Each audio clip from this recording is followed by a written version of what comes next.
Geography ਦੀ ਅੱਜ ਦੀ class ਵਿੱਚ तमाम ਵਿਦਿਆਰਥੀਆਂ ਦਾ ਔਰ ਉਹਨਾਂ ਦੇ ਬਹੁਤ ਹੀ ਰਿਸਪੈਕਟਡ ਅਧਿਆਪਕ ਸਾਥੀਆਂ ਦਾ ਬਹੁਤ ਹੀ ਨਿੱਘਾ ਸਵਾਗਤ ਹੈ।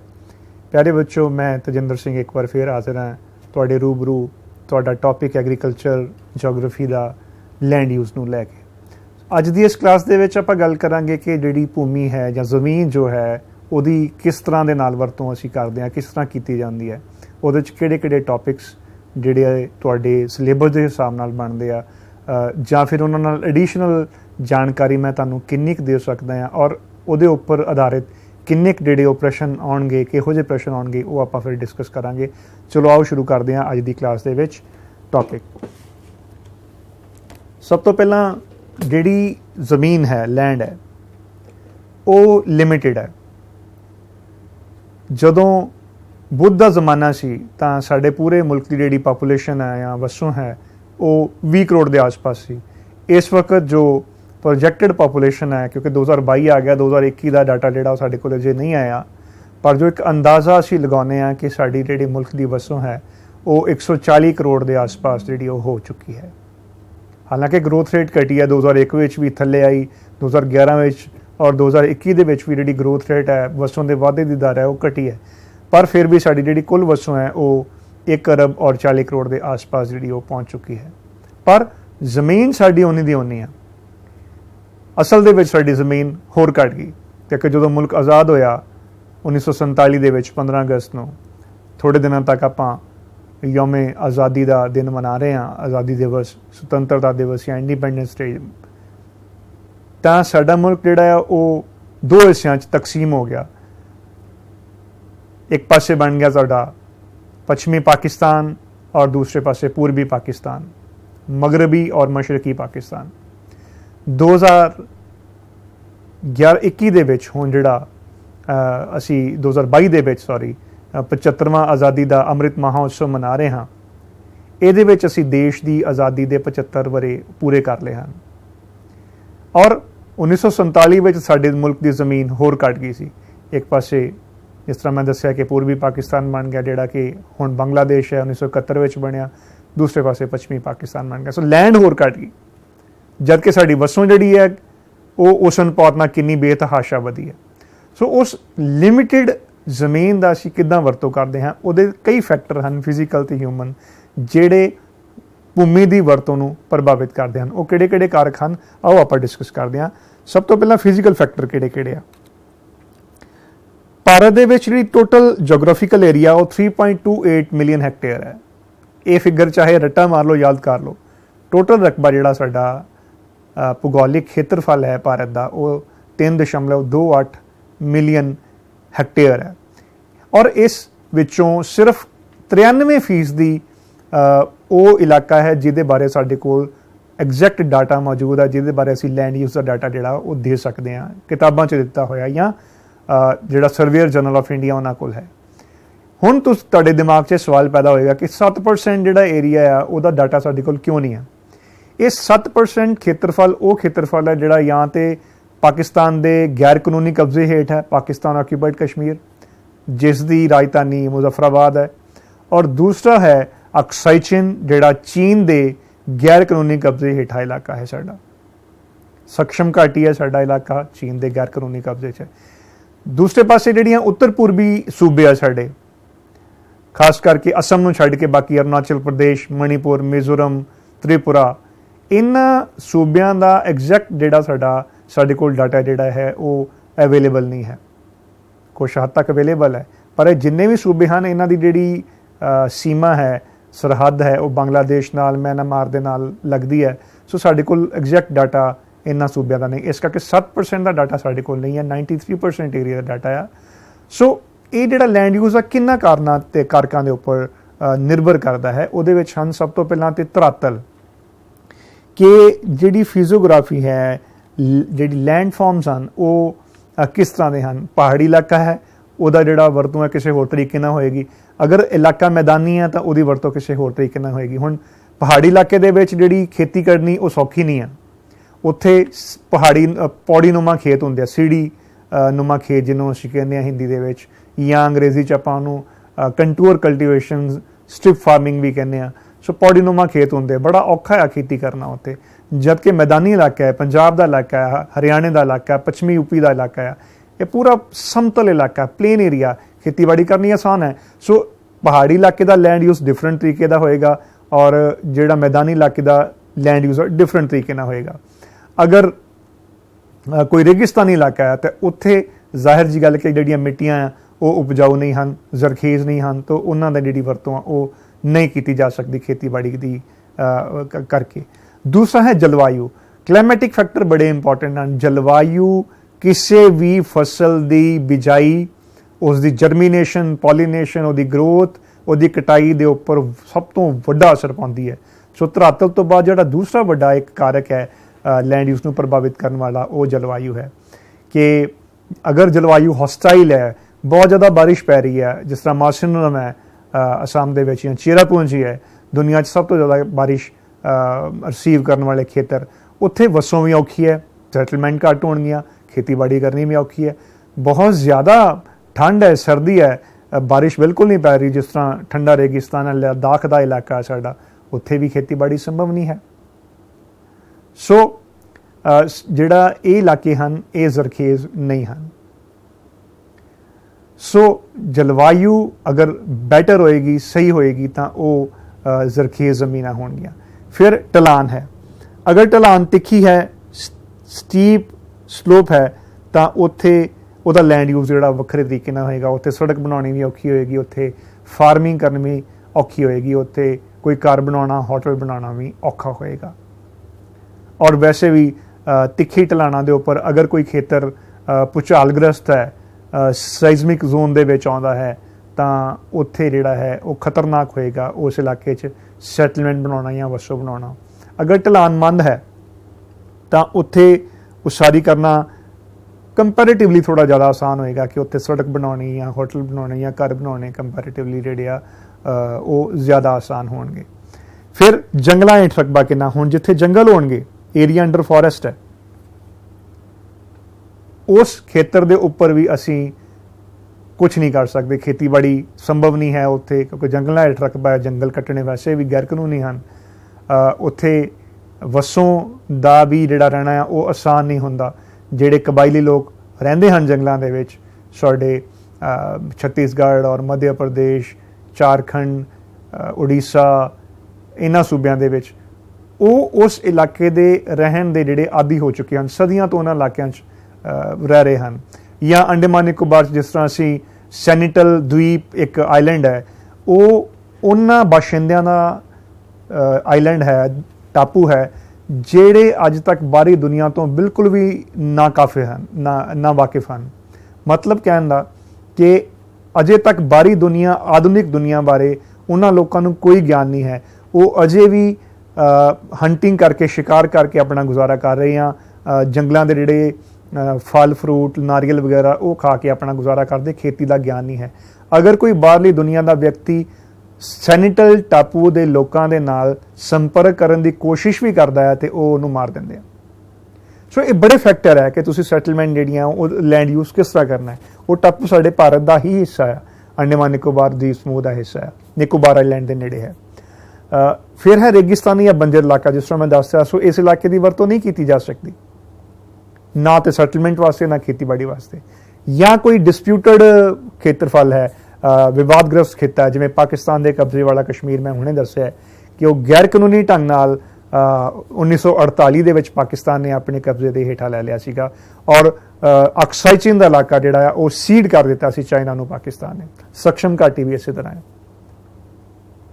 सो इन्हां इलाकिਆਂ ਨੂੰ ਜਿਹੜਾ है ਅਸੀਂ लैंड यूज़ ਦੇ ਵਿੱਚ नहीं लैके आ सकते। दूसरा है शहरीकरण, मनुखी कारकां ਦੇ ਵਿੱਚ। ਹੁਣ ਤੁਸੀਂ देखो कि पिछले 50 ਸਾਲਾਂ ਦੇ ਵਿੱਚ ਜਿਹੜਾ शहरीकरण है, अर्बनाइजेशन है, वो बेतहाशा वधी है।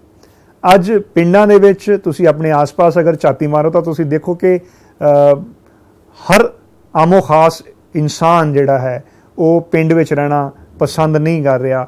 ਬਹੁਤੇ ਪੰਜਾਬ ਦੇ ਜਿਹੜੇ ਲੋਕ ਹਨ, ਖਾਸ ਕਰਕੇ ਜਿਹੜੀ नौजवान पीढ़ी है, वो इक्को रुझान उन्होंने बन गया है कि असी तो विदेशों ही रहना है, विदेशों ही जाना है, जो मर्जी हो जाए, चाहे साडियां ज़मीनां बाप दादियां दे बनाए हुए घर, उन्हों का कुछ भी हो जाए, उन्होंने कोई लेना देना नहीं है। सो ਸ਼ਹਿਰਾਂ ਵੱਲ ਲੋਕੀ ਜਾ ਰਹੇ ਆ, ਬਾਹਰਲੇ ਮੁਲਕਾਂ ਵੱਲ ਜਾ ਰਹੇ ਆ, ਸੋ ਉਹਦੇ ਨਾਲ ਲੈਂਡ ਯੂਜ਼ ਬੜਾ ਬੁਰੀ ਤਰ੍ਹਾਂ ਨਾਲ ਪ੍ਰਭਾਵਿਤ ਹੁੰਦਾ ਹੈ। ਕਿਉਂਕਿ ਜਿਹੜੀ ਜ਼ਮੀਨ ਫਰਟਾਈਲ ਹੈ, ਜ਼ਰਖੇਜ਼ ਹੈ, ਖੇਤੀ ਅਧੀਨ ਲਿਆਂਦੀ ਜਾ ਸਕਦੀ ਹੈ, ਜਦੋਂ ਉਹਦਾ ਖੁਦ ਦਾ ਮਾਲਿਕ ਖੇਤੀ ਨਹੀਂ ਕਰੇਗਾ ਤੇ ਉਹਦੇ ਵਿੱਚ ਜਿਹੜੀ ਆਊਟਪੁੱਟ ਨਿਕਲਣੀ ਹੈ, ਜੋ ਝਾੜ ਨਿਕਲਣਾ ਹੈ, ਜੋ ਫਸਲ ਬੀਜੀ ਜਾਣੀ ਹੈ, ਉਹਦਾ ਤਰੀਕਾ ਢੰਗ ਉਹ ਬਿਲਕੁਲ ਜਿਹੜਾ ਉਹ ਬਦਲ ਜਾਣਾ, ਚੇਂਜ ਹੋ ਜਾਣਾ। ਵਸੋਂ ਬੜਾ ਵੱਡਾ ਫੈਕਟਰ ਹੈ। ਜਿਸ ਤਰ੍ਹਾਂ ਮੈਂ ਦੱਸਿਆ ਕਿ ਜਦੋਂ ਸ਼ਹਿਰਾਂ ਦੇ ਵਿੱਚ ਵਸੋਂ ਜ਼ਿਆਦਾ ਆ ਕੇ ਵਸ ਜਾਏਗੀ ਤਾਂ ਉਹਦਾ ਲੈਂਡ ਯੂਜ਼ ਚੇਂਜ ਹੋ ਜਾਏਗਾ। ਜਿਹੜਾ ਸ਼ਹਿਰਾਂ ਦੇ ਆਸ-ਪਾਸ ਸਬਅਰਬਨ ਏਰੀਆ ਹੈ ਜਿਹੜਾ ਖੁੱਲ੍ਹਾ ਏਰੀਆ ਹੈ, ਜਿੱਥੇ ਖੇਤ ਹਨ, ਮੈਦਾਨ ਹਨ, ਉਸ ਇਲਾਕੇ ਨੂੰ ਵੀ ਸਿੱਧੇ ਜਾਂ ਸਿੱਧੇ ਢੰਗ ਨਾਲ, ਕਾਨੂੰਨੀ ਜਾਂ ਗੈਰ ਕਾਨੂੰਨੀ ਢੰਗ ਨਾਲ ਕਲੋਨੀਆਂ ਦੇ ਹੇਠ, ਸੈਟਲਮੈਂਟ ਦੇ ਹੇਠ ਲਿਆਉਣ ਦੀ ਕੋਸ਼ਿਸ਼ ਕੀਤੀ ਜਾਏਗੀ ਔਰ ਜਾਰੀ ਹੈ, ਕੀਤੀ ਗਈ ਹੈ ਪਿਛਲੇ 50-70 ਸਾਲਾਂ ਦੇ ਵਿੱਚ। ਕਲਚਰਲ ਔਰ ਰਿਲੀਜੀਅਸ ਕਾਰਨ ਵੀ ਹਨ। ਲੈਂਡ ਯੂਜ਼ ਦੇ ਵਿੱਚ ਦੇਖੋ, ਸਾਡੇ ਕਲਚਰ ਜਾਂ ਸਾਡੇ ਧਰਮ ਦੇ ਵਿੱਚ ਪੰਜਾਬ ਦੀ ਅਗਰ ਮੈਂ ਗੱਲ ਕਰਾਂ ਤੇ ਪੰਜਾਬੀ ਜਿਹੜੇ ਹਨ ਉਹ ਪੰਜਾਬ ਦੇ ਵਿੱਚ ਬਿਲਕੁਲ ਵੀ ਤੰਬਾਕੂ ਜਾਂ ਭੰਗ ਜਾਂ ਅਫੀਮ ਦੀ ਖੇਤੀ ਜਿਹੜੀ ਆ ਉਹ ਕਰਨ ਦੇ ਵੱਲ ਬਿਲਕੁਲ ਵੀ ਉਹ ਉਸ ਗੱਲ ਨੂੰ ਉਹ ਮਨਾ ਕਰ ਦਿੰਦੇ, ਰਿਜੈਕਟ ਕਰ ਦਿੰਦੇ, ਕਿਉਂਕਿ ਸਾਡੇ ਧਰਮ, ਸਾਡੇ ਸੱਭਿਆਚਾਰ ਦੇ ਉਹ ਖਿਲਾਫ ਹੈ। ਜਦਕਿ ਦੂਸਰੇ ਸੂਬੇ ਸਾਡੇ ਗੁਆਂਢ ਦੇ ਵਿੱਚ, ਰਾਜਸਥਾਨ ਦੇ ਵਿੱਚ ਅਲਾਉਡ ਹੈ। ਆਂਧਰਾ ਪ੍ਰਦੇਸ਼ ਦੇ ਵਿੱਚ ਤੰਬਾਕੂ ਉਗਾਇਆ ਜਾਂਦਾ, ਬੜੇ ਵੱਡੇ ਤਰੀਕੇ ਨਾਲ ਉਗਾਇਆ ਜਾਂਦਾ ਹੈ। ਸੋ ਉਹਨਾਂ ਦਾ ਕਲਚਰ, ਉਹਨਾਂ ਦਾ ਸੱਭਿਆਚਾਰ ਇਸ ਗੱਲ ਨੂੰ ਮਨਜ਼ੂਰੀ ਦਿੰਦਾ ਹੈ। ਸਾਡਾ ਸੱਭਿਆਚਾਰ, ਸਾਡਾ ਕਲਚਰ ਇਸ ਗੱਲ ਦੀ ਮਨਜ਼ੂਰੀ ਨਹੀਂ ਦਿੰਦਾ। ਸੋ ਉਸ ਤਰੀਕੇ ਨਾਲ ਸਾਡਾ ਜਿਹੜਾ ਉਹ ਲੈਂਡ ਯੂਜ਼ ਹੈ ਉਹ ਚੇਂਜ ਹੋ ਜਾਂਦਾ ਹੈ। ਸੋ ਕ੍ਰੌਪਿੰਗ ਪੈਟਰਨ ਮੈਂ ਦੁਬਾਰਾ ਰਿਪੀਟ ਕਰ ਦਿੰਦਾ ਕਿ ਐਗਰੋ ਕਲਾਈਮੈਟਿਕ ਕੰਡੀਸ਼ਨ ਜਿਹੜੀਆਂ ਹਨ, ਖੇਤੀਬਾੜੀ ਦਾ ਜਿਹੜਾ ਹਿੱਸਾ ਹੈ ਉਹ ਕਿੰਨਾ ਹੈ, ਕੀਮਤਾਂ ਕਿੰਨੀਆਂ ਹਨ, ਉਹ ਫਾਇਦਾ ਕਿੰਨਾ ਹੈ, ਉਹ ਸਾਰਾ ਜਿਹੜਾ ਉਹ ਪ੍ਰਭਾਵਿਤ ਕੀਤਾ ਜਾਂਦਾ ਹੈ। ਦੈਨ ਪਿੰਡਾਂ ਵਿੱਚ ਜ਼ਮੀਨ ਦੀ ਵਰਤੋਂ ਸੰਬੰਧੀ ਜਿੰਨਾ ਵੀ ਰਿਕਾਰਡ ਹੈ ਉਹ ਭਾਰਤ ਦੇ ਸਰਵੇਅਰ ਜਨਰਲ ਦੁਆਰਾ ਸੰਭਾਲਿਆ ਜਾਂਦਾ ਹੈ। ਸੋ ਅਸੀਂ ਭੂਮੀ ਦੀ ਵਰਤੋਂ ਦੇ ਸਾਰੇ ਪੱਖ ਜਿਹੜੇ ਉਹ ਸ਼ਾਰਟ ਦੇ ਵਿੱਚ ਆਪਾਂ ਅੱਜ ਦੀ ਇਸ ਕਲਾਸ ਵਿੱਚ ਪੜ੍ਹਨ ਦੀ ਕੋਸ਼ਿਸ਼ ਕਰਾਂਗੇ। ਸੋ ਸਾਰਾ ਰਿਕਾਰਡ ਜਿਹੜਾ ਹੈ ਇੰਡੀਅਨ ਰੈਵਨਿਊ ਡਿਪਾਰਟਮੈਂਟ ਜਿਹੜਾ ਸੰਭਾਲਦਾ ਹੈ। ਜਿਹੜੇ ਤੁਹਾਡੇ ਪਿੰਡਾਂ ਦੇ ਪਟਵਾਰੀ ਹਨ ਜਾਂ ਫਿਰ ਤਹਿਸੀਲ ਪੱਧਰ ਤੇ ਕਾਨੂੰਗੋ ਹੁੰਦੇ ਹਨ ਜਾਂ ਫਿਰ ਜਿਹੜੇ ਤੁਹਾਡੇ ਮੈਜਿਸਟਰੇਟ ਐਸਡੀਐਮ ਵਗੈਰਾ ਹੁੰਦੇ ਹਨ, ਇਹ ਸਾਰਾ ਰਿਕਾਰਡ ਰੈਵਨਿਊ ਡਿਪਾਰਟਮੈਂਟ ਕੋਲ ਸੰਭਾਲਿਆ ਜਾਂਦਾ ਹੈ, ਨਾਇਬ ਤਹਿਸੀਲਦਾਰ ਔਰ ਤਹਿਸੀਲਦਾਰ ਦੇ ਪੱਧਰ ਤੇ। ਹੁਣ ਇੱਕ ਲੈਂਡ ਯੂਜ਼ ਕੈਟੇਗਰੀ ਤੁਹਾਡੇ ਸਾਹਮਣੇ ਇੱਕ ਪਾਈ ਡਾਇਗਰਾਮ ਹੈ। ਆਪਾਂ ਇਹ ਤੋਂ ਸਮਝਾਂਗੇ 1960-61 ਔਰ 2014-15 ਦੀ ਇੱਕ ਤੁਲਨਾਤਮਕ ਅਧਿਐਨ ਕਰਾਂਗੇ ਇਸ ਪਾਈ ਡਾਇਗਰਾਮ ਦੇ ਵਿੱਚ ਕਿ ਉਦੋਂ ਲੈਂਡ ਯੂਜ਼ ਕੀ ਸੀਗਾ ਤੇ ਅੱਜ ਲੈਂਡ ਯੂਜ਼ ਕੀ ਹੈਗਾ ਸਾਡਾ। ਤੁਸੀਂ ਦੇਖੋ ਕਿ 1960-61 ਦੇ ਵਿੱਚ ਜਿਹੜਾ ਨੈਟ ਸੋਨ ਏਰੀਆ ਸੀ, ਕੁੱਲ ਬੀਜਿਆ ਹੋਇਆ ਖੇਤਰ, ਉਹ 46.26% ਸੀਗਾ, 46.26%, ਜਦਕਿ 2014-15 ਵਿੱਚ ਇਹ ਘਟ ਕੇ 45.5% ਰਹਿ ਗਿਆ, ਯਾਨੀ ਕਿ ਘਟ ਗਿਆ, ਥੱਲੇ ਆ ਗਿਆ। ਜ਼ਿਆਦਾ ਫਰਕ ਤੇ ਨਹੀਂ ਪਿਆ ਪਰ ਥੋੜਾ ਜਿਹਾ ਫਰਕ ਪਿਆ। ਕਿਉਂ? ਕਿਉਂਕਿ ਸਾਡੇ ਭੂਮੀ ਦੀ ਹੋਰ ਵਰਤੋਂ ਜਿਹੜੀ ਆ ਉਹ ਹੋਣ ਲੱਗੀ।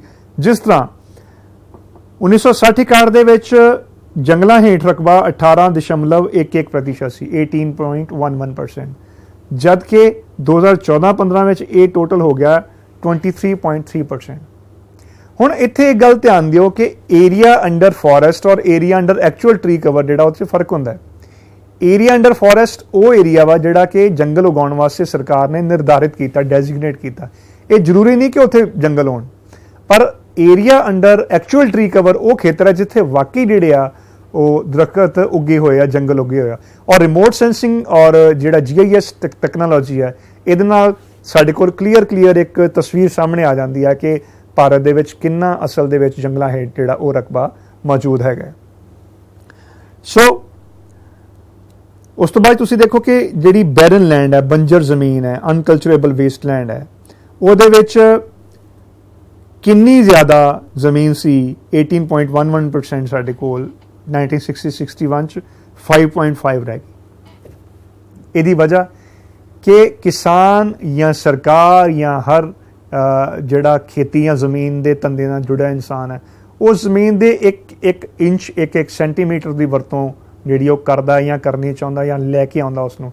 ਸੋ 1960 ਤੋਂ ਬਾਅਦ ਅਸੀਂ ਕਾਫੀ ਸਾਰੀਆਂ ਜ਼ਮੀਨਾਂ ਜਿਹੜੀਆਂ ਕਿ ਜ਼ਰਖੇਜ਼ ਨਹੀਂ ਸਨ, ਬੰਜਰ ਸਨ, ਉਹਨਾਂ ਨੂੰ ਰੀਕਲੇਮ ਕਰਕੇ ਉਹਨਾਂ ਨੂੰ ਵਾਹੀ ਯੋਗ ਬਣਾਇਆ ਗਿਆ, ਖੇਤੀ ਯੋਗ ਬਣਾਇਆ ਗਿਆ, ਜੰਗਲਾਂ ਨੂੰ ਕੱਟ ਕੇ ਖੇਤੀ ਯੋਗ ਬਣਾਇਆ ਗਿਆ। ਕਿਉਂਕਿ ਜਿਸ ਤਰ੍ਹਾਂ ਆਪਾਂ ਸ਼ੁਰੂ 'ਚ ਗੱਲ ਕੀਤੀ ਸੀ ਕਿ ਸਾਡੀ ਜਿਹੜੀ ਜਨਸੰਖਿਆ ਹੈ, ਵਸੋਂ ਹੈ, ਉਹ ਤੇ ਕਿੰਨੀ ਜ਼ਿਆਦਾ ਵੱਧ ਗਈ, ਜ਼ਮੀਨ ਘਟ ਗਈ। ਸੋ ਇੰਨੇ ਲੋਕਾਂ ਨੂੰ ਰੋਟੀ ਵੀ ਖਵਾਉਣੀ ਜਿਹੜੀ ਉਹ ਜ਼ਰੂਰੀ ਹੈ, ਔਰ ਕਿਸਾਨ ਜਿਹੜਾ ਹੈ ਉਹ ਦਿਨ ਰਾਤ ਮਿਹਨਤ ਕਰਕੇ ਉਹਨਾਂ ਲੋਕਾਂ ਦਾ ਜਿਹੜਾ ਉਹ ਢਿੱਡ ਉਹ ਭਰ ਰਿਹਾ ਹੈ। ਫੈਲੋਲੈਂਡ ਦੀ ਅਗਰ ਗੱਲ ਕਰੀਏ ਜਾਂ ਅੱਗੇ ਆਪਾਂ ਇਹ ਸਾਰਾ ਕੁਝ ਡਿਸਕਸ ਕਰਦੇ ਹਾਂ ਕਿ ਫੈਲੋਲੈਂਡ ਜਿਹੜੀ ਹੈ ਉਹ 3.73% ਸੀ ਔਰ 4.9% ਹੋ ਗਈ, ਵੱਧ ਗਈ ਸਾਡੀ। ਫੈਲੋਲੈਂਡ ਅਦਰ ਦੈਨ ਕਰੰਟ ਫੈਲੋ 3.50 ਸੀ, ਇਹ 3.6% ਘਟ ਗਈ ਹੈ ਵੀ। ਪਰਮਾਨੈਂਟ ਪਾਸਚਰ ਤੇ ਗ੍ਰੇਜ਼ਿੰਗ ਲੈਂਡ, ਚਰਾਗਾਹਾਂ ਜਿਹਨਾਂ ਨੂੰ ਆਪਾਂ ਕਹਿੰਦੇ ਆ, ਇਹ ਚਰਾਗਾਹਾਂ ਸਾਡੀਆਂ 4.71% ਏਰੀਆ ਸੀ, ਜ਼ਿਆਦਾ ਸੀ 1960-61 'ਚ, ਇਹ ਘਟ ਕੇ ਸਾਡੇ ਕੋਲ ਬੇਟਾ ਜਿਹੜੀ ਹੈ ਕਲਚਰ ਪਰਮਾਨੈਂਟ ਪਾਸਚਰ ਉਹ 3.3% ਰਹਿ ਗਈ। ਹੁਣ ਇਹ ਕਿਉਂ ਘਟੇ? ਇੱਕ ਤੇ ਕੈਟਲ ਦੀ ਗਿਣਤੀ ਜਾਂ ਦੁਧਾਰੂ ਪਸ਼ੂਆਂ ਦੀ ਗਿਣਤੀ ਸਾਡੇ ਮੁਲਕ 'ਚ ਘਟੀ ਹੈ। ਦੂਸਰੀ ਗੱਲ, ਕੁਛ ਫਸਲਾਂ ਜਿਹੜੀਆਂ ਜਿਵੇਂ ਬਾਜਰਾ, ਜਵਾਰ, ਇਹ ਫਸਲਾਂ ਅਸੀਂ ਐਜ਼ ਏ ਇਨਸਾਨ ਵੀ ਕੰਜ਼ਿਊਮ ਕਰਦੇ ਹਾਂ, ਇਹਦੀ ਰੋਟੀ ਖਾਂਦੇ ਹਾਂ, ਸਿਹਤ ਵਾਸਤੇ ਬਹੁਤ ਵਧੀਆ। ਪੰਜਾਬ 'ਚ ਲੋਕੀ ਖਾਂਦੇ ਸੀ 1960 ਤੋਂ 1950 ਤੋਂ ਪਹਿਲਾਂ, ਹੁਣ ਅਸੀਂ ਸਿਰਫ ਕਣਕ ਦੀ ਰੋਟੀ ਜਿਹੜੀ ਉਹ ਜ਼ਿਆਦਾ ਖਾ ਰਹੇ ਹਾਂ, ਜਦ ਕਿ ਕੋਦਰਾ, ਬਾਜਰਾ ਔਰ ਜਵਾਰ ਇਹ ਰੋਟੀ ਜਿਹੜੀ ਉਹ ਜ਼ਿਆਦਾ ਜਿਹੜੀ ਆ ਉਹ ਤਵਾਨਾਈ ਦਿੰਦੀ ਆ, ਜ਼ਿਆਦਾ ਨਿਊਟ੍ਰੀਸ਼ੀਅਸ ਹੈ ਸਾਡੀ ਸਿਹਤ ਲਈ। ਤੇ ਇਹ ਦੋਵੇਂ ਫਸਲਾਂ ਜਿਹੜੀਆਂ ਜਵਾਰ, ਬਾਜਰਾ ਐਜ਼ ਏ ਚਾਰੇ ਦੇ ਤੌਰ 'ਤੇ ਵੀ ਇਸਤੇਮਾਲ ਕੀਤੀਆਂ ਜਾਂਦੀਆਂ ਆ, ਜਿਹੜੇ ਸਾਡੇ ਰਾਜਸਥਾਨ, ਮਹਾਰਾਸ਼ਟਰ, ਤਾਮਿਲਨਾਡੂ, ਮੱਧ ਪ੍ਰਦੇਸ਼, ਆਂਧਰਾ ਪ੍ਰਦੇਸ਼ ਸੂਬੇ ਆ, ਉੱਥੇ ਉਗਾਈਆਂ ਜਾਂਦੀਆਂ। ਸੋ ਇਸ ਕਰਕੇ ਜਿਹੜਾ ਪਰਮਾਨੈਂਟ ਪਾਸਚਰ ਹੈ ਉਹ ਖੇਤੀਬਾੜੀ ਦੇ ਅਧੀਨ ਲਿਆਂਦਾ ਗਿਆ ਔਰ ਇਹ ਘਟ ਗਿਆ ਸਾਡਾ ਜਿਹੜਾ ਹੈਗਾ। ਜੰਗਲਾਂ ਹੇਠ ਰਕਬੇ ਦੀ ਆਪਾਂ ਗੱਲ ਕਰ ਲਈ ਹੈ। Area under miscellaneous tree crop and groves, so ਇਹ ਸਾਡਾ ਤੁਸੀਂ ਦੇਖੋ ਕਿ ਘਟਿਆ, 1% ਰਹਿ ਗਿਆ 1.50 ਤੋਂ। ਸੋ ਇਹ ਤੁਹਾਡਾ ਟੋਟਲ ਇੱਕ ਕੰਪੈਰੇਟਿਵ ਸਟੱਡੀ ਸੀਗੀ ਕਿ 1960-61 ਤੋਂ ਲੈ ਕੇ ਹੁਣ ਤੱਕ ਸਾਡੀ ਜਿਹੜੀ ਜ਼ਮੀਨ ਹੈ ਉਹਦੀ ਵਰਤੋਂ ਜਿਹੜੀ ਆ ਉਹ ਕਿਸ ਢੰਗ ਨਾਲ ਬਦਲੀ ਆ। ਜ਼ਿਆਦਾ ਤੋਂ ਜ਼ਿਆਦਾ ਏਰੀਆ ਅਸੀਂ ਖੇਤੀਬਾੜੀ ਦੇ ਅਧੀਨ ਲਿਆਉਣ ਦੀ ਕੋਸ਼ਿਸ਼ ਕੀਤੀ ਆ ਔਰ ਫਰਟੀਲਾਈਜ਼ਰਸ ਦੇ ਨਾਲ ਔਰ ਪੈਸਟੀਸਾਈਡਸ ਦੇ ਨਾਲ, ਕੈਮੀਕਲ ਫਾਰਮਿੰਗ ਦੇ ਨਾਲ ਜਿਹੜਾ ਹੈ ਉਹ ਕਾਫੀ ਹੱਦ ਤੱਕ ਇਹ ਕਾਮਯਾਬੀ ਵੀ ਹਾਸਲ ਕੀਤੀ ਆ। ਹਾਲਾਂਕਿ ਇਹਦੀ ਜਿਹੜੀ ਕੀਮਤ ਹੈ ਬਹੁਤ ਵੱਡੀ ਅਦਾ ਕਰਨੀ ਪਈ ਆ, ਖਾਸ ਕਰਕੇ ਜੇ ਮੈਂ ਆਪਣੇ ਸੂਬੇ ਦੀ ਗੱਲ ਕਰਾਂ ਤਾਂ ਭਾਰਤ ਦੇ ਵਿੱਚ ਸਭ ਤੋਂ ਜ਼ਿਆਦਾ ਜਿਹੜੇ ਇਨਸੈਕਟੀਸਾਈਡ, ਪੈਸਟੀਸਾਈਡ ਜਾਂ ਫਰਟੀਲਾਈਜ਼ਰ ਯੂਜ਼ ਹੁੰਦੇ ਆ ਉਹ ਸਾਡੇ ਸੂਬੇ 'ਚ ਯੂਜ਼ ਹੁੰਦੇ ਆ, ਜਿਹਦੇ ਨਾਲ ਸਾਡੀਆਂ ਸਿਹਤਾਂ ਦਾ ਜਿਹੜਾ ਹੈ ਉਹ ਨਿਗਾਰ ਹੋਇਆ ਹੈ। ਅਸੀਂ ਆਪਣੀਆਂ ਥਾਲੀਆਂ ਦੇ ਵਿੱਚ ਕੈਮੀਕਲ ਖਾਣਾ ਖਾ ਰਹੇ ਹਾਂ, ਸਾਡੀਆਂ ਥਾਲੀਆਂ ਦੇ ਵਿੱਚ ਸਵਾਏ ਜ਼ਹਿਰ ਤੋਂ ਮੇਰਾ ਖਿਆਲ ਹੈ ਹੋਰ ਕੁਛ ਰਿਹਾ ਨਹੀਂ ਗਿਆ। ਸੋ ਸਬਜ਼ੀਆਂ ਜਾਂ ਅਨਾਜ ਉਹੀ ਤੁਹਾਡੀ ਸਿਹਤ ਵਾਸਤੇ ਮੁਫੀਦ ਹੈ ਜਿਹੜਾ ਘਰ ਦੇ ਵਿੱਚ ਬਿਨਾਂ ਪੈਸਟੀਸਾਈਡ ਦੇ, ਬਿਨਾਂ ਫਰਟੀਲਾਈਜ਼ਰ ਦੇ ਉਗਾਇਆ ਗਿਆ। ਸੋ ਜਿਨ੍ਹਾਂ ਦੇ ਘਰ ਵੀ ਥੋੜੀ ਜ਼ਮੀਨ ਹੈ, ਜਿਹੜੇ ਬੱਚੇ ਖੇਤੀ ਕਰਦੇ ਆ, ਉਹ ਇੰਨਾ ਜ਼ਰੂਰ ਕਰੋ ਕਿ ਜਿਹੜੀ ਖਾਣ ਵਾਲੀ ਸਬਜ਼ੀ ਹੈ, ਫਲ ਫਰੂਟ ਹੈ ਜਾਂ ਜੋ ਵੀ ਹੈ, ਕਣਕ ਹੈ ਜਾਂ ਝੋਨਾ, ਉਹ ਕੁਦਰਤੀ ਖੇਤੀ ਦੇ ਢੰਗ ਨਾਲ ਜਿਹੜਾ ਉਗਾ ਕੇ ਵਿਦਆਊਟ ਕੈਮੀਕਲ ਜਿਹੜੀ ਫਾਰਮਿੰਗ ਕੀਤੀ ਜਾਵੇ, ਤਾਂ ਹੀ ਸਾਡੀਆਂ ਸਿਹਤਾਂ ਜਿਹੜੀਆਂ ਉਹ ਬਚ ਸਕਦੀਆਂ। ਸੋ ਏਰੀਆ ਅੰਡਰ ਫੋਰੈਸਟ ਉਹ ਰਕਬਾ ਜਿੱਥੇ ਜੰਗਲ ਹੁੰਦੇ ਆ। ਇਹ ਜ਼ਰੂਰੀ ਨਹੀਂ ਕਿ ਮੈਂ ਪਹਿਲਾਂ ਵੀ ਦੱਸਿਆ ਕਿ ਦੋ ਤਰ੍ਹਾਂ ਦਾ ਏਰੀਆ ਹੁੰਦਾ, ਇੱਕ ਤੇ ਏਰੀਆ ਅੰਡਰ ਫੋਰੈਸਟ, ਦੂਸਰਾ area under actual tree cover. So ਜੰਗਲਾਂ ਹੇਠ ਰਕਬਾ ਉਹ ਰਕਬਾ ਵਾ ਜਿਹੜਾ ਸਰਕਾਰ ਨੇ ਨਿਰਧਾਰਿਤ ਕੀਤਾ ਕਿ ਇੱਥੇ ਜੰਗਲ ਹੋਣ, ਪਰ ਇਹ ਜ਼ਰੂਰੀ ਨਹੀਂ ਕਿ ਉੱਥੇ ਜੰਗਲ ਹੋਣ ਵੀ। ਦੂਸਰਾ ਹੈ area under actual tree cover, ਅਸਲ ਜੰਗਲਾਂ ਹੇਠ ਰਕਬਾ ਜਿੱਥੇ ਕਿ ਬਾਕੀ ਜਿਹੜੇ ਦਰਖਤ ਬੀਜੇ ਗਏ। ਸੋ ਏਰੀਆ ਅੰਡਰ ਫੋਰੈਸਟ ਟੋਟਲ ਜਿਹੜਾ ਜੋਗ੍ਰਾਫੀਕਲ ਏਰੀਆ ਸਾਲ 2019 ਦੀ ਰਿਪੋਰਟ ਹੈ, ਇੰਡੀਅਨ ਫੋਰੈਸਟ ਸਰਵੇ ਦੀ ਰਿਪੋਰਟ, ਇਹਦੇ ਵਿੱਚ 24.56%, ਸੋ 24.56% ਏਰੀਆ ਜਿਹੜਾ ਸਾਡਾ ਏਰੀਆ ਅੰਡਰ ਫੋਰੈਸਟ ਵਿੱਚ। ਸਭ ਤੋਂ ਜ਼ਿਆਦਾ ਜਿਹੜੇ ਤੁਸੀਂ ਜੰਗਲ ਜਿਹੜੇ ਹੈਗੇ ਆ ਏਰੀਆ ਵਾਈਜ਼, ਮੱਧ ਪ੍ਰਦੇਸ਼ ਸਭ ਤੋਂ ਜ਼ਿਆਦਾ ਏਰੀਆ ਅੰਡਰ ਫੋਰੈਸਟ ਏਰੀਆ, ਦੂਸਰੇ ਨੰਬਰ ਤੇ ਅਰੁਣਾਚਲ ਪ੍ਰਦੇਸ਼, ਛੱਤੀਸਗੜ੍ਹ, ਉੜੀਸਾ ਔਰ ਮਹਾਰਾਸ਼ਟਰ। ਸੋ ਇਹ ਤੁਹਾਡੇ 5 ਸੂਬੇ ਹਨ ਜਿੱਥੇ ਸਭ ਤੋਂ ਜ਼ਿਆਦਾ ਜੰਗਲ ਹਨ। ਅਗਰ ਤੁਸੀਂ ਨਕਸ਼ਾ ਦੇਖੋ ਤਾਂ ਪੰਜਾਬ ਦੇ ਵਿੱਚ ਜੰਗਲ ਸਭ ਤੋਂ ਘੱਟ ਹੈ, 3.67% ਜਿਹੜੇ ਆ ਉਹ ਆਪਾਂ ਅੱਗੇ ਪੰਜਾਬ ਦੀ ਜਿਹੜੀ ਆ ਉਹ ਡਿਸਕਸ ਕਰ ਲੈਂਦੇ ਹੈਗੇ ਆ ਕਿ ਕਿਉਂ ਘੱਟ ਹੈ। ਸੋ ਟੋਟਲ ਜੋਗ੍ਰਾਫੀਕਲ ਏਰੀਆ ਤੁਸੀਂ ਦੇਖੋ ਪੰਜਾਬ ਦਾ ਇੰਨਾ ਹੈ 50,036 ਹੈਕਟੇਅਰ, ਤੇ ਇਹਦੇ ਵਿੱਚ ਸਿਰਫ 256,000 ਹੈਕਟੇਅਰ ਤੇ ਉੱਤੇ ਜੰਗਲ ਹੈ। ਨੈਟ ਜ਼ੋਨ ਏਰੀਆ ਸਾਡੇ ਕੋਲ 81% ਹੈ। ਸਾਡਾ ਟੋਟਲ ਪੰਜਾਬ ਦੇ ਖੇਤਰਫਲ ਦਾ 81.84% ਜਿਹੜਾ ਆ ਉਹ ਕੁੱਲ ਬੀਜਿਆ ਗਿਆ ਖੇਤਰ ਹੈ ਜਿੱਥੇ ਵਾਕਈ ਹੀ ਫਸਲਾਂ ਹੈਗੀਆਂ। ਔਰ ਵੇਸਟਲੈਂਡ, ਕਲਚਰੇਬਲ ਵੇਸਟਲੈਂਡ ਜਿਹੜੀ ਆ 69,000 ਜਿਹੜੀ ਹੈਗੀ ਆ ਹੈਕਟੇਅਰ ਹੈਗੀ ਆ। ਸੋ ਸਿਰਫ ਥੋੜੇ ਜਿਹੇ ਏਰੀਆਜ਼ ਪਠਾਨਕੋਟ, ਹੁਸ਼ਿਆਰपुਰ ਦਾ ਏਰੀਆ, ਰੋਪੜ ਔਰ SCS ਨਗਰ ਮੋਹਾਲੀ, ਇਹੀ ਸਿਰਫ ਖਿੱਤਾ ਆ ਜਿੱਥੇ ਕਿ ਜੰਗਲ ਹੈਗੇ ਆ, ਅਦਰਵਾਈਜ਼ ਜੰਗਲ ਨਹੀਂ ਹੈਗੇ। ਵੈਰੀ ਡੈਂਸ ਫੋਰੈਸਟ ਜਿਹੜੇ ਆ 1.59% ਹੈ, ਬਹੁਤ ਸੰਘਣੇ ਜੰਗਲ ਇਹ ਪੰਜਾਬ ਦੇ ਵਿੱਚ ਹੈ, ਜੋ 2019 ਦਾ ਇੰਡੀਅਨ ਫੋਰੈਸਟ ਸਰਵੇ ਰਿਪੋਰਟ ਜਿਹੜੀ ਆਈ ਹੈ। ਵੈਰੀ ਡੈਂਸ ਬਹੁਤ ਸੰਘਣੇ ਸਿਰਫ 0.02% ਹੈ, ਓਪਨ ਫੋਰੈਸਟ 2.06, ਸਕ੍ਰਬ 0.07 ਤੇ ਨਾਨ ਫੋਰੈਸਟ ਏਰੀਆ ਜਿਹੜਾ ਸਾਡਾ ਉਹ 96.26% ਹੈ। 96.26% ਏਰੀਆ ਉਹ ਜੰਗਲਾਂ ਹੇਠ ਨਹੀਂ ਹੈਗਾ ਆਪਣੇ ਪੰਜਾਬ ਦੇ ਵਿੱਚ। ਸੋ ਜਿਸ ਤਰ੍ਹਾਂ ਮੈਂ ਦੱਸਿਆ ਕਿ ਐਂਟਾਇਰ ਬਾਕੀ ਜਿੰਨਾ ਵੀ ਖਿੱਤਾ ਹੈ, ਜਿੰਨੇ ਵੀ ਜ਼ਿਲ੍ਹੇ ਆ ਸਾਡੇ, ਉਹ ਉਹਨਾਂ ਦੇ ਵਿੱਚ ਜੰਗਲ ਨਹੀਂ ਹੈਗੇ। ਥੋੜ੍ਹੇ ਬਹੁਤੇ ਬੀੜ, ਗੁਰਦਿਆਲਪੁਰਾ, ਬੀੜ ਪੁਨਰਹੇੜੀ, ਛੱਤਬੀੜ, ਸੋ ਕੁਛ ਬੀੜਾਂ ਇੱਦਾਂ ਦੀਆਂ ਹੈਗੀਆਂ ਜਿਹੜੇ ਸਾਡੇ ਬਾਕੀ ਪੰਜਾਬ 'ਚ ਜਿੱਥੇ ਥੋੜ੍ਹੇ ਬਹੁਤੇ ਦਰਖਤ ਵਗੈਰਾ ਹੈਗੇ ਆ, ਪਰ ਅਦਰਵਾਈਜ਼ ਪੰਜਾਬ ਜਿਹੜਾ ਹੈ ਉਹ ਜੰਗਲਾਂ ਤੋਂ ਬਿਨਾਂ ਹੈ। Land not available for cultivation, ਉਹ ਜ਼ਮੀਨ ਜਿਹੜੀ ਵਾਹੀਯੋਗ ਨਹੀਂ ਹੁੰਦੀ। ਉਹ ਕਿਹੜੀ ਜ਼ਮੀਨ ਹੁੰਦੀ ਹੈ? ਜਾਂ ਤੇ ਉਹ ਬੰਜਰ ਜ਼ਮੀਨ ਹੈ, ਜਾਂ ਰੇਗਿਸਤਾਨ ਦੇ ਅੰਦਰ ਹੈ, ਉਹ ਅਸੀਂ ਵਾਹੀਯੋਗ ਨਹੀਂ ਲੈ ਕੇ ਆ ਸਕਦੇ ਵਾਹੀ ਦੇ ਅੰਦਰ। ਪਹਾੜ ਹੋਣ ਜਾਂ ਇਮਾਰਤਾਂ ਹੋਣ, ਜਿਹੜੀ ਜਗ੍ਹਾ ਦੇ ਉੱਪਰ ਇਮਾਰਤਾਂ ਬਣ ਗਈਆਂ, ਰੇਲ ਲਾਈਨ ਬਣ ਗਈ, ਸੜਕਾਂ ਬਣ ਗਈਆਂ, ਸੈਟਲਮੈਂਟ ਬਣ ਗਈਆਂ, ਉੱਥੇ ਖੇਤੀ ਕਿੱਦਾਂ ਕਰੋਗੇ ਤੁਸੀਂ? ਛਾਤੇ ਕਰੋਗੇ। ਹਾਲਾਂਕਿ ਛਾਤੇ ਸਬਜ਼ੀਆਂ ਵਗੈਰਾ ਉਗਾ ਸਕਦੇ ਹੋ, ਪਰ ਖੇਤੀ ਤੇ ਨਹੀਂ ਕੀਤੀ ਜਾ ਸਕਦੀ ਐਕਸਟੈਂਸਿਵਲੀ। ਦੂਸਰਾ ਜਿਹੜੀ ਬੰਜਰ ਜ਼ਮੀਨ ਹੈ, ਜਿੱਥੇ ਜ਼ਮੀਨ ਉਪਜਾਊ ਨਹੀਂ ਹੈ ਜਾਂ ਪਾਣੀ ਦੀ ਅਵੇਲੇਬਿਲਿਟੀ ਨਹੀਂ ਹੈਗੀ, ਉਸ ਜ਼ਮੀਨ ਦੇ ਉੱਪਰ ਵੀ ਤੁਸੀਂ ਖੇਤੀ ਨਹੀਂ ਕਰ ਸਕਦੇ। ਸੋ ਇਹ ਆ ਜਾਂਦੀ ਹੈ land not available for cultivation. ਦੂਸਰੀ ਹੈ ਪਰਤੀ ਭੂਮੀ ਤੋਂ ਇਲਾਵਾ ਹੋਰ ਨਾ ਮਾਈਯੋਗ ਭੂਮੀ, ਅਦਰ ਅਨਕਲਟੀਵੇਟਡ ਲੈਂਡ ਐਕਸਕਲੂਡਿੰਗ ਫੈਲੋ ਲੈਂਡ। ਸੋ ਇਹ ਉਹ ਜ਼ਮੀਨ ਹੁੰਦੀ ਹੈ ਜੋ ਕਿਸੇ ਵੀ ਕਾਰਨ ਕਰਕੇ ਖਾਲੀ ਛੱਡੀ ਗਈ ਹੋਵੇ। ਇਸ ਵਿੱਚ ਭਵਿੱਖ ਵਿੱਚ ਵਰਤੋਂ ਲਿਆਉਣ ਲਈ ਖਾਲੀ ਛੱਡੀ ਭੂਮੀ ਸਥਾਈ ਚਰਾਗਾਹਾਂ ਯਾਨੀ ਕਿ ਪਰਮਾਨੈਂਟ ਪਾਸਚਰ ਤੇ ਦਰਖਤਾਂ ਹੇਠ ਭੂਮੀ ਯਾਨੀ ਕਿ ਏਰੀਆ ਅੰਡਰ ਟਰੀ ਕਵਰ ਆਉਂਦਾ ਹੈ, ਪਰ ਇਹਦੇ ਵਿੱਚ ਪਰਤੀ ਭੂਮੀ ਸ਼ਾਮਿਲ ਨਹੀਂ ਕੀਤੀ ਜਾਂਦੀ। ਸੋ ਜ਼ਰੂਰੀ ਨਹੀਂ ਹੈ ਕਿ ਇਹਨਾਂ ਕਾਰਨਾਂ ਕਰਕੇ ਜ਼ਮੀਨ ਜਿਹੜੀ, ਕਈ ਵਾਰੀ ਕਿਸਾਨ ਕੀ ਕਰਦੇ ਆ ਕਿ ਉਹ ਜ਼ਮੀਨ ਲਈ ਹੈ ਪਰ ਵਾਹੁਣ ਵਾਲਾ ਕੋਈ ਨਹੀਂ, ਠੇਕੇ ਤੇ ਵੀ ਨਹੀਂ ਦਿੱਤੀ, ਉੱਦਾਂ ਹੀ ਖਾਲੀ ਪਈ ਹੈ। ਵੈਸੇ ਤੇ ਪੰਜਾਬ ਦੇ ਕਿਸਾਨ ਜਿਹੜੇ ਖਾਸ ਕਰਕੇ ਜਿਹੜੇ ਇੱਥੇ ਰਹਿ ਰਹੇ ਆ ਪੰਜਾਬ ਦੇ ਵਿੱਚ, ਉਹ ਖੇਤੀ ਕਰ ਰਹੇ, ਪਰ ਜਿਹੜੇ ਜ਼ਮੀਨ ਆਪਣੀ ਠੇਕੇ ਦੇ ਕੇ ਚਲੇ ਗਏ, ਹੁਣ ਉਹਨਾਂ ਦੀ ਕਿਸ ਤਰੀਕੇ ਨਾਲ ਠੇਕੇ ਤੇ ਵਾਈ ਹੋ ਰਹੀ ਜਾਂ ਨਹੀਂ ਹੋ ਰਹੀ, ਇਹਦੇ ਬਾਰੇ ਕੋਈ ਪਤਾ ਨਹੀਂ ਹੈ। ਸੋ ਇਹ ਉਹ ਤੁਹਾਡੀ ਜ਼ਮੀਨ ਹੈ ਜਿਹੜੀ ਵਾਹੀਯੋਗ ਨਾ ਵਾਹੀਯੋਗ ਭੂਮੀ ਹੈ। ਪਰਤੀ ਭੂਮੀ, ਇਹ ਕੁਐਸਚਨ ਤੁਹਾਨੂੰ 2 ਨੰਬਰ 'ਚ 1 ਨੰਬਰ 'ਚ ਆ ਸਕਦਾ ਹੈ। ਇਹ 2 ਹਿੱਸਿਆਂ 'ਚ ਵੰਡੀ ਜਾਂਦੀ, ਇਹਨੂੰ ਅਸੀਂ ਅੰਗਰੇਜ਼ੀ 'ਚ ਫੈਲੋ ਲੈਂਡ ਕਹਿੰਦੇ ਹਾਂ। ਸੋ ਫੈਲੋ ਲੈਂਡ ਵਰਤਮਾਨ ਪਰਤੀ ਭੂਮੀ ਉਹ ਜ਼ਮੀਨ ਹੁੰਦੀ ਹੈ ਜਿਹੜੀ 1 ਸਾਲ ਤੋਂ ਘੱਟ ਸਮੇਂ ਲਈ ਖਾਲੀ ਛੱਡੀ ਹੋਵੇ। 1 ਸਾਲ ਤੋਂ ਘੱਟ, ਲੈਸ ਦੈਨ 1 ਈਅਰ। ਸੋ 1 ਸਾਲ ਤੱਕ ਉਹ ਜ਼ਮੀਨ ਜਿਹੜੀ ਕਿਸਾਨ ਖਾਲੀ ਛੱਡ ਦੇ ਤਾਂ ਕਿ ਇਹ ਆਪਣੀ ਉਪਜਾਊ ਸ਼ਕਤੀ ਦੁਬਾਰਾ ਹਾਸਲ ਕਰ ਲੇ, in order to regain its fertility, that land is known as fallow land. ਸੋ ਇਹ ਕਿਸਾਨ ਆਮ ਤੌਰ ਤੇ ਤੁਸੀਂ ਦੇਖੋ ਕਿ ਰਬੀ ਔਰ ਖਰੀਫ ਕ੍ਰੌਪ ਤੋਂ ਬਾਅਦ ਚ ਕਿਸਾਨ ਜਿਹੜੀ ਉਹ ਜ਼ਮੀਨ ਵਾਹ ਕੇ ਛੱਡ ਦਿੰਦਾ ਖਾਲੀ 2 ਮਹੀਨੇ ਵਾਸਤੇ। ਇਸ ਤੋਂ ਜ਼ਿਆਦਾ ਮਹੀਨੇ ਜਾਂ 2 ਮਹੀਨੇ ਤੋਂ ਜ਼ਿਆਦਾ ਤੇ ਖਾਲੀ ਛੱਡਦੇ ਨਹੀਂ ਹੈਗੇ। ਸੋ 1 ਸਾਲ ਤੋਂ ਘੱਟ ਸਮੇਂ ਵਾਸਤੇ ਜਿਹੜੀ ਜ਼ਮੀਨ ਵੀ ਖਾਲੀ ਛੱਡੀ ਹੋਵੇ ਉੱਤੇ ਕੋਈ ਵਾਹੀ ਨਾ ਕੀਤੀ ਜਾਵੇ ਤਾਂ ਕਿ ਉਹ ਆਪਣੀ ਉਪਜਾਊ ਸ਼ਕਤੀ ਹਾਸਲ ਕਰ ਲੇ, ਕਿਉਂਕਿ ਜਿਹੜੀ ਲੈਂਡ ਹੈ ਇਹ ਰੀਨਿਊਏਬਲ ਰਿਸੋਰਸ ਹੈ, ਨਵਿਆਉਣਯੋਗ ਸੋਮਾ ਹੈ, ਇਹ ਆਪਣੀ ਫਰਟੀਲਿਟੀ ਹਾਸਲ ਕਰ ਲੈਂਦਾ ਹੈ ਬਸ਼ਰਤੇ ਕਿ ਇਹਨੂੰ ਕੁਦਰਤੀ ਤੌਰ ਤੇ ਆਪਣੀ ਉਪਜਾਊ ਸ਼ਕਤੀ ਹਾਸਲ ਕਰਨ ਲਈ ਸਮਾਂ ਦਿੱਤਾ ਜਾਵੇ।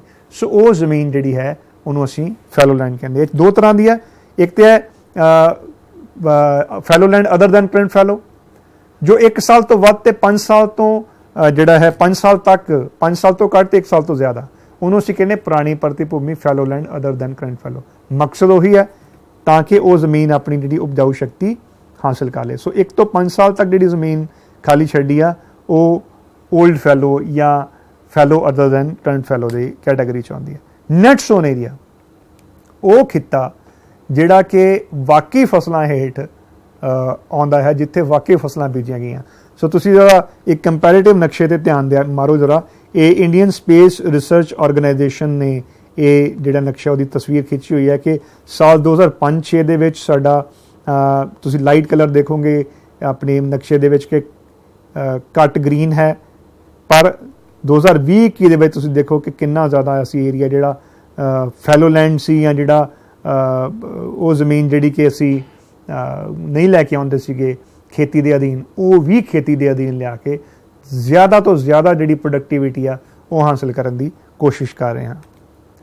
ਸੋ ਇੰਡੀਆ ਜਿਹੜਾ ਉਹ ਸਭ ਤੋਂ ਜ਼ਿਆਦਾ ਤੁਸੀਂ ਦੇਖੋ ਕਿ rank first with 179.8 million hectare or 17 crore 19 lakh hectare of net cropland area according to US Geological Survey 2017। ਸੋ 2017 ਦਾ ਜਿਹੜਾ ਇੱਕ ਅਮਰੀਕਾ ਦੀ ਜਿਓਲੋਜੀਕਲ ਸਰਵੇ ਦਾ ਜਿਹੜਾ ਇੱਕ ਸਰਵੇ ਸੀਗਾ, ਉਹ ਕਹਿੰਦੇ ਕਿ ਟੋਟਲ 17 ਕਰੋੜ 98 ਲੱਖ ਹੈਕਟੇਅਰ ਅਸੀਂ ਜਿਹੜਾ ਹੈ ਉਹ ਕ੍ਰੌਪਲੈਂਡ ਹੈਗਾ ਸਾਡਾ। ਸੋ 58% ਆਬਾਦੀ ਭਾਰਤ ਦੀ ਸਿੱਧੇ ਜਾਂ ਸਿੱਧੇ ਤਰੀਕੇ ਨਾਲ ਖੇਤੀਬਾੜੀ ਤੇ ਡਿਪੈਂਡ ਕਰਦੀ ਹੈ, ਔਰ ਸਾਡੀ ਐਗਰੀਕਲਚਰ ਜਾਂ ਖੇਤੀਬਾੜੀ ਜਿਹੜੀ ਆ ਉਹ 16% GDP 'ਚ ਹਿੱਸਾ ਪਾਇਆ ਉਹਨੇ, ਆਲਮੋਸਟ 15.96% ਜਾਂ ਰਾਊਂਡ ਫਿਗਰ 'ਚ ਕਹਿ ਲਓ 16% GDP 'ਚ 2019 ਦੇ ਵਿੱਚ। ਸੋ ਇੱਥੇ ਕੁਐਸਚਨ ਜਿਹੜੇ ਉਹ ਤੁਹਾਡੇ ਕਿਸ ਤਰ੍ਹਾਂ ਦੇ ਬਣਦੇ ਆ, ਇੱਥੇ ਕੁਐਸਚਨ ਸਿੱਧੇ ਸਿੱਧੇ ਜਿਹੜੇ ਬਣਦੇ ਆ ਕਿ ਨੈਟ ਜ਼ੋਨ ਏਰੀਆ ਕੀ ਹੈ, ਕੁੱਲ ਬੀਜਿਆ ਗਿਆ ਖੇਤਰ ਕਿਹਨੂੰ ਕਹਿੰਦੇ ਆ। ਇਸ ਤੋਂ ਇਲਾਵਾ ਭਰਤੀ ਭੂਮੀ ਕਿਹੜੀ ਹੁੰਦੀ ਆ, ਪੁਰਾਣੀ ਭਰਤੀ ਭੂਮੀ ਕਿਹੜੀ ਆ ਤੇ ਨਵੀਂ ਭਰਤੀ ਭੂਮੀ ਕਿਹੜੀ ਹੈ, ਠੀਕ ਹੈ। ਸੋ ਇਹ ਸਾਰਾ ਕੁਝ ਜਿਹੜਾ ਹੈ ਉਹ ਜ਼ਿਆਦਾ ਕੁਝ ਬੜਾ ਸੌਖਾ ਆਸਾਨ ਇਹ ਟੌਪਿਕ ਹੈ। ਜੰਗਲਾਂ ਹੇਠ ਰਕਬਾ ਕਿੰਨਾ ਹੈ, area under actual tree cover ਕੀ ਹੈ, ਜਾਂ ਏਰੀਆ ਅੰਡਰ ਫੋਰੈਸਟ ਕਿੰਨਾ ਹੈ। ਸੋ ਇਹ ਸਾਰੇ ਨੂੰ ਇਹਦੇ ਉੱਪਰ ਛੋਟੇ ਕੁਐਸਚਨ ਤੁਹਾਡੇ ਬਣਨੇ ਆ। ਉਮੀਦ ਹੈ ਕਿ ਤੁਹਾਨੂੰ ਕਲਾਸ ਦੇ ਵਿੱਚ ਇਹ ਜਿਹੜੇ ਮੋٹے ਜਿਹੜੇ ਕੁਝ ਪੁਆਇੰਟ ਆ ਉਹ ਸਮਝ ਆਏ ਹੋਣਗੇ।